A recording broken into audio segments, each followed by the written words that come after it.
Bienvenue aux amis de Bet Shoresh pour cet épisode numéro 5. Il n'y a point de fête sans objet, sans action, sans localisation, sans symbole. Et aujourd'hui, nous allons parler des symboles de Noël.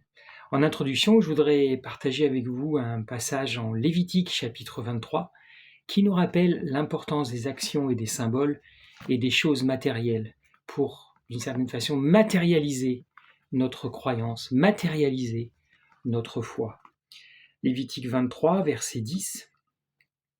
Tu leur diras aux Israélites, quand vous serez rentrés dans le pays que je vous donne, et quand vous y ferez la moisson, vous apporterez au prêtre la première gerbe de votre moisson. Il l'offrira devant Hachem, en geste de présentation pour que vous soyez agréés. C'est le lendemain du Shabbat que le prêtre fera cette présentation. Et le jour où vous y ferez cette présentation, vous offrirez à Hachem l'holocauste, le sacrifice d'un agneau d'un an, sans défaut, etc., etc. Vous pourrez lire le livre de Vayikra, chapitre 23. Nous avons une preuve vraiment claire qui est pour honorer l'Éternel. Il y a des fêtes de l'Éternel. Il y a aussi des fêtes qui ne sont pas de l'Éternel, mais qui sont liées à la culture d'Israël. Et il y a des actions, il y a des objets, il y a des gestes, il y a des choses à faire dans des lieux précis. Comme le rappelle notre Rav Emmanuel dans la dernière Yeshiva TMPI, Shabbat, que ça vous plaise ou pas, il y a des règles. On ne peut pas faire n'importe quoi, n'importe comment à Shabbat. C'est la même chose par rapport au sujet qui nous intéresse. À Noël, petit à petit, une fois qu'on a défini les dates, une fois qu'on a défini certains cérémonials dans les basiliques, on a vu ça dans l'épisode précédent, il va se dégager au fil des siècles certains symboles, certains objets. Le premier, on va en voir 7 aujourd'hui, le premier, c'est le fameux sapin de Noël. Je suis sûr que dans votre village, à la télé, partout dans les supermarchés, peut-être des stickers sur les voitures, dans les jardins, des sapins, des sapins, des sapins. En plastique, naturel, énorme, petit, énorme comme à New York, peu importe, le sapin. D'où vient ce sapin ? En fait, la première trace du sapin date d'Alsace, en 1521, dans le village de Sélestat. Voilà. Ce sont plutôt les protestants qui ont mis en place cela. Quel est le symbole du sapin ? Premièrement, la verdure. Nous avons vu dans les épisodes précédents le syncrétisme et l'importance du paganisme. La verdure du sapin. Vous êtes en hiver, normalement, hors réchauffement climatique, en Europe, en tout cas dans l'hémisphère nord, c'est morne. C'est blanc, c'est sombre, il fait froid, les branches sont nues, c'est vraiment une ambiance morne. Et vous avez ce vert qui brille, qui est toujours là, au milieu de cette blancheur et de cette noirceur. Ensuite, on accrochait au sapin des pommes rouges. En fait, le sapin symbolise l'arbre de la connaissance du bien et du mal. Et la pomme, vous savez que c'est une mauvaise traduction du fruit de Bereshit, et qu'on a traduit ça par la pomme, mais évidemment, dans le jardin d'Éden, ce n'était pas une pomme. Et avec le temps, on va décorer aussi le sapin avec des bougies, des fils d'or, des guirlandes, tout ça pour mettre en avant l'effet de lumière. On a vu l'importance du terme de la lumière, du soleil, dans l'épisode précédent. Est-ce que les guirlandes sont liées au serpent ? Peut-être. Si vous avez la réponse, n'hésitez pas à nous donner la confirmation de ce point dans les commentaires. Et les catholiques vont très très vite accepter cet arbre et quelques dizaines d'années plus tard, le rite du sapin va rentrer dans le vécu des catholiques. Et une question intéressante, en 1858, il y a une sécheresse qui se déclare et il n'y a pas de pommes. Vous savez que dans l'est de la France, il y a eu des moments difficiles quelquefois. Et les verriers de Lorraine décident de faire du verre soufflé et de créer des pommes artificielles en verre soufflé. 1858. Les boules de Noël. Voilà l'origine. Un problème climatique. Le premier sapin sera mis à Paris en 1827, sous l'impulsion de la duchesse d'Orléans, qui était d'origine allemande, et vous verrez que dans les symboles de Noël, la culture germanique est primordiale. Et après la guerre, après 1870, la guerre contre la Prusse, l'usage du sapin va être dans la France entière et ça va se répandre. Voilà l'origine du sapin qui a envahi tout votre espace depuis plusieurs semaines, partout. Pensez aux parkings de supermarchés, à tous ces stands. Le deuxième symbole, évidemment, vous pensez tous comme moi, le Père Noël. D'où vient le Père Noël? C'est pas Coca-Cola qui l'a inventé. Non. Cela remonte à beaucoup plus loin. En fait, tout part d'un évêque, l'évêque de Myre, M-Y-R-E, en Turquie, qui est né vers l'an 270, que l'on appelle Nicolas et qui devient, pour les catholiques, Saint Nicolas. Peut-être déjà ça vous dit quelque chose. Il faisait des miracles et il y avait une grande dévotion envers ce personnage, envers ce saint catholique, dans les rives de la Méditerranée. Et en revenant de croisade, vers l'an 1100, un croisé est revenu avec une phalange, une soi-disant phalange de ce saint. Il est revenu avec en Europe et s'est développé le culte de Saint Nicolas, l'adoration si vous voulez, à partir de 1100. Il faut savoir que le phénomène des reliques s'est énormément développé en Europe jusqu'à la Réforme protestante. Voilà, donc si ça vous intéresse, creusez la question des reliques. Et Nicolas, on va l'appeler Saint Nicolas, devient petit à petit le patron des enfants. Il devient le patron des enfants entre le XIIIe et le XIVe siècle dans les villes. Et il va, entre le XVIe et le XVIIe, rentrer dans les campagnes. Et il va devenir le symbole du protecteur des enfants, celui qui fait des cadeaux aux enfants. En Alsace, la réforme protestante sera contre Saint Nicolas à cause de sa myrte, le fameux chapeau de l'évêque qui est un peu trop catholique. Et en Alsace, la réforme va l'éliminer au profit de ce que l'on appelle l'enfant Jésus. Et petit à petit, vous voyez le lien entre la crèche, l'enfant Jésus, les cadeaux. En parlant des cadeaux, il faut que vous sachiez quelque chose. Au Moyen-Âge, à partir du XIVe siècle jusqu'au XVIIe siècle, il y a eu le phénomène de ce que l'on appelle les quêteurs. Quêteurs, à quoi vous pensez? Faire la quête. Alors, c'est pas la fête d'Halloween, mais ça ressemble un peu. Les quêteurs, ce sont des bandes de jeunes dans les villages qui font du porte-à-porte le jour du 25 pour avoir des cadeaux. C'est très actif, ça chamboule beaucoup de choses. Et c'était des gens, les jeunes étaient très très importants jusqu'au XVIIe siècle. On demande des cadeaux. Ça ressemble énormément à ce que vous avez peut-être vécu à Halloween, qui lui aussi est une fête importée d'Irlande, qui n'a rien à voir, mais alors rien à voir avec la croyance. On arrive petit à petit à ce terme de donner des cadeaux. Nous abordons ici la question des donateurs de cadeaux. Vous allez voir, on va arriver au Père Noël. Les donateurs de cadeaux, donc c'est Saint-Nicolas, vous avez les quêteurs, les enfants qui demandent, et petit à petit il va se développer dans la culture européenne, dans la mythologie européenne, les histoires, les légendes, des personnages comme ça qu'on va appeler les donateurs surnaturels de cadeaux. Il va se développer petit à petit l'idée d'un être qui vient d'ailleurs. En Italie, par exemple, vous avez la Befana, c'est une sorte de fée sorcière. En Russie, vous avez la Babouchka. En Haute-Saône, jusqu'en 1915, vous avez la Strodvieille, une sorte de fée cornue. Vous avez bien sûr la fameuse chanson que vous connaissez tous de Dutronc, le Père Fouettard, avec le Père Noël. Le Père Fouettard qui est celui qui va venir avec Saint Nicolas. Le Père Fouettard va punir les mauvais enfants, Saint Nicolas va donner des cadeaux aux bons enfants. En Allemagne, vous avez aussi Knechtprecht. Voilà. Donc vous avez ce phénomène d'un donateur de cadeaux et peut-être aussi qui punit les mauvais enfants, quelqu'un qui vient d'un monde surnaturel. En Grèce, on va rester dans le mode religieux catholique puisque c'est Basile qui distribue les cadeaux. Et je rappelle qu'en Espagne, l'importance des mages, qui à partir du Xe siècle, vont devenir les rois mages. On ne parle pas des rois mages avant le Xe siècle, et vous pouvez lire les évangiles de Matthieu notamment. L'évangile de Matthieu, nulle part il est fait notion de roi mage, mais juste de mage, de magicien, d'astronome. On va traverser l'Atlantique et on va arriver maintenant dans ce nouveau territoire qui s'est libéré de l'emprise britannique, les colonies américaines. Vous savez par exemple que New York avant s'appelait New Amsterdam. Pourquoi ? En fait, ce sont des Hollandais qui ont fondé à l'origine la première colonie sur l'île de Manhattan.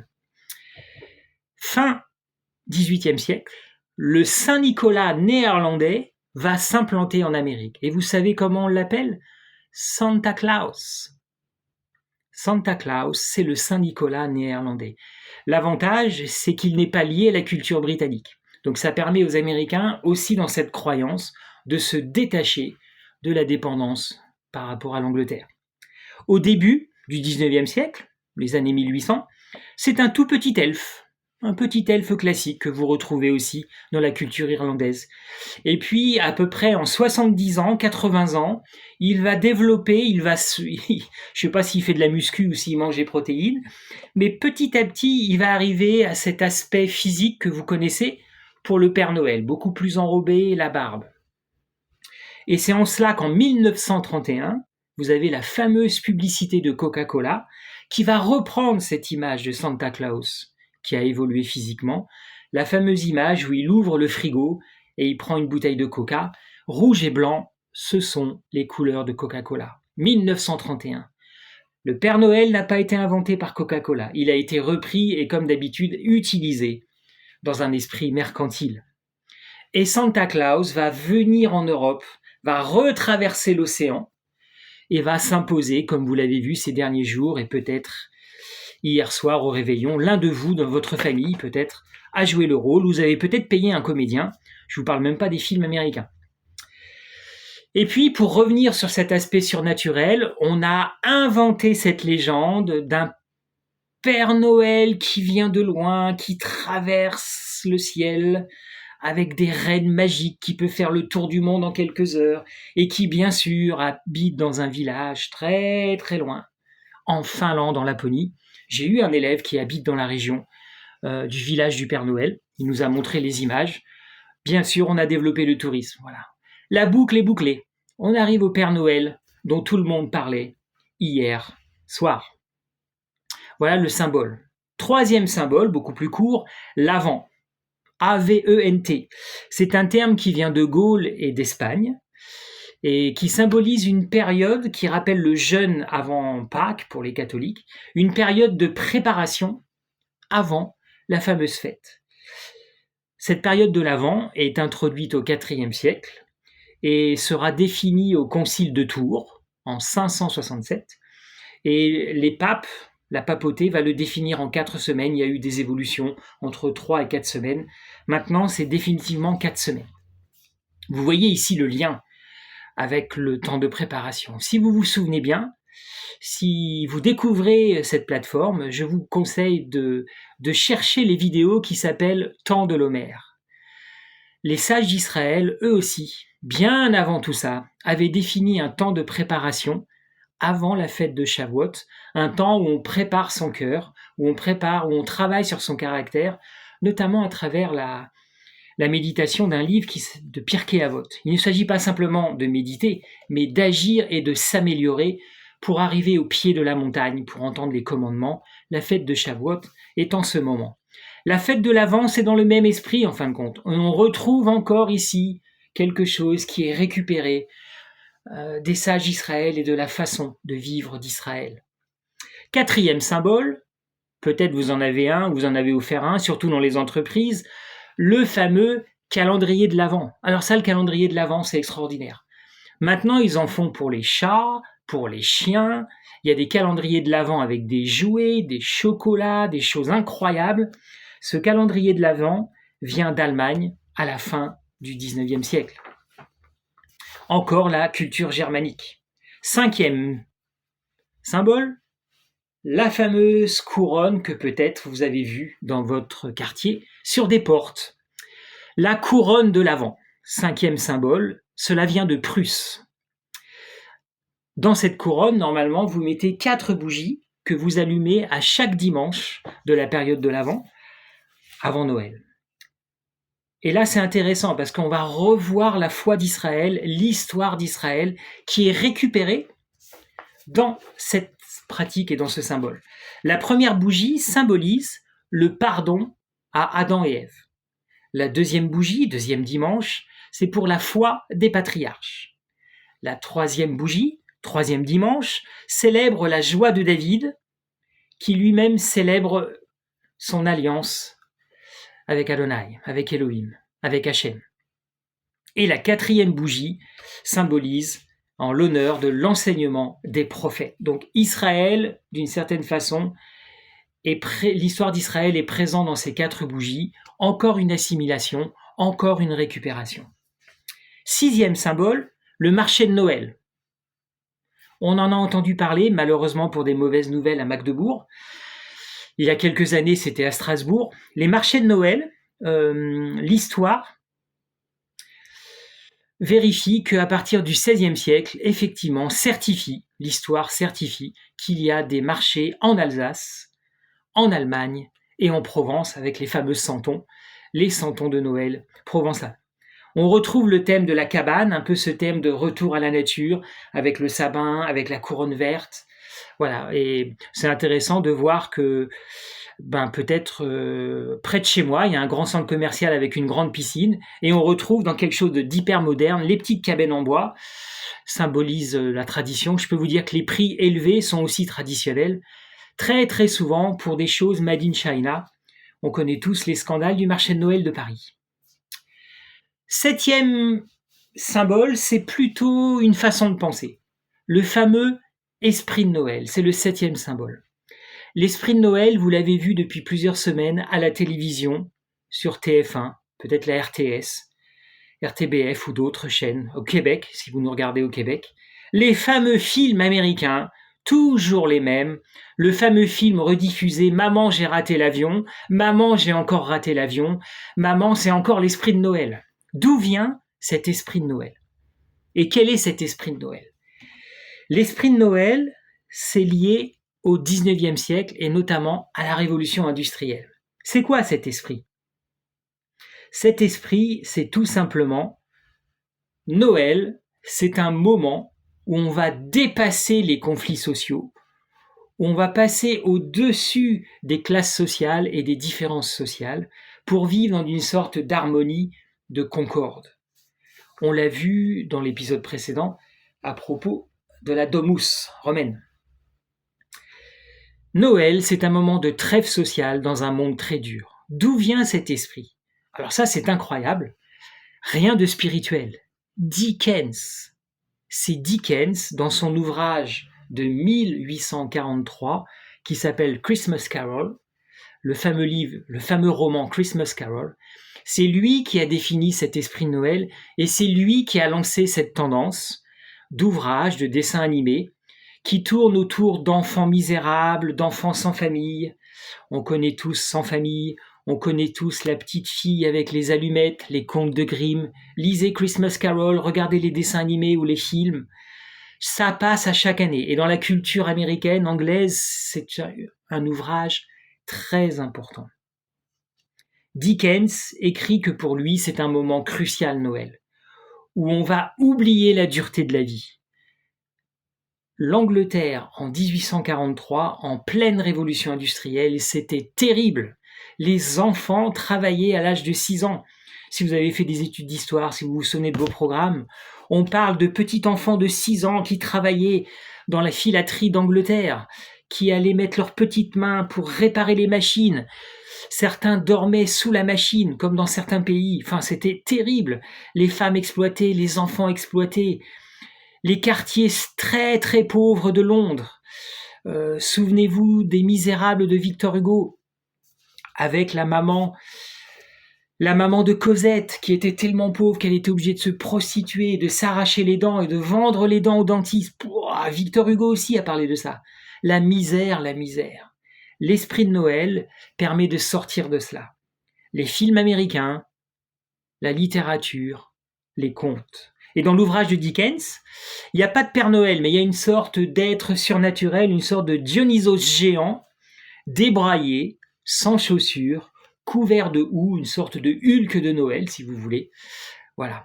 Cet ouvrage a marqué depuis 150 ans notre culture et a marqué les médias, et vous pouvez être certain qu'il y a des films en ce moment qui passent, qui sont passés hier, il y a des pièces de théâtre, il y a des ouvrages, peut-être dans les cadeaux, il y a des livres là-dessus. L'esprit de Noël est un symbole typique de cette période. Voilà, donc il y a d'autres symboles, je pensais à la bûche, je ne vais pas en parler. Si vous avez la réponse sur la bûche, d'où vient la tradition de la bûche, écrivez dans les commentaires, expliquez-nous la tradition de la bûche. Si vous avez une explication du réveillon, pourquoi le réveillon et pourquoi certains plats, vous qui nous écoutez du monde entier, si vous voulez partager un peu les plats typiques que l'on mange dans votre culture le 24 au soir, n'hésitez pas à le partager dans les commentaires, n'hésitez pas à nous dire pourquoi dans votre pays c'est telle ou telle boisson, tel ou tel plat et pas tel ou tel autre. C'est très intéressant. Voilà, donc voilà les symboles de Noël. Pourquoi nous en avons parlé ? Dans notre foi d'hébreu messianique, il est important de voir que nous vivons au milieu d'une société, peut-être, nous sommes dirigés par des hommes politiques, des parlementaires, une société entière, un système qui ne reconnaît peut-être pas notre valeur. Nous n'avons pas tous la chance de vivre en Israël. Pensez à l'histoire d'Israël. L'exil, que ce soit en Babylonie, que ce soit en Afrique du Nord, en Espagne, en Europe, que ce soit au Xe siècle, au XVe siècle, ou juste avant la Shoah, beaucoup de membres du peuple d'Israël vivaient au milieu de sociétés qui n'avaient pas les mêmes valeurs qu'eux. Et ils ont été confrontés, eux aussi, à cette fameuse journée de Noël, à ces fameuses pratiques, à ces sapins, à ces Pères Noël, à ces pratiques, à ces chants, à ces actions. La même chose pour Pâques, on ne va pas en parler, mais il faut que vous sachiez que dans les ghettos ou dans les shtetls, la période de Pâques était redoutée. On redoutait la colère de certains groupes extrémistes. En Ukraine, on redoutait la colère des Cosaques, qui plus d'une fois ont massacré des communautés entières de Juifs. Voilà, donc nous avons parlé de tout ça simplement pour que nous puissions comprendre qu'est-ce qui nous entoure, d'où viennent toutes ces choses qui ont envahi notre espace, qui ont envahi votre espace depuis quelques semaines. Nous parlerons dans le prochain épisode des symboles importants de Hanouka, notamment de la toupie. Voilà, je vous souhaite une bonne journée et on se retrouve pour l'épisode 6 qui sera beaucoup plus court mais très profond. Quels sont les symboles de Hanouka ? Bonne journée, bonne soirée aux amis de Beth Shoresh.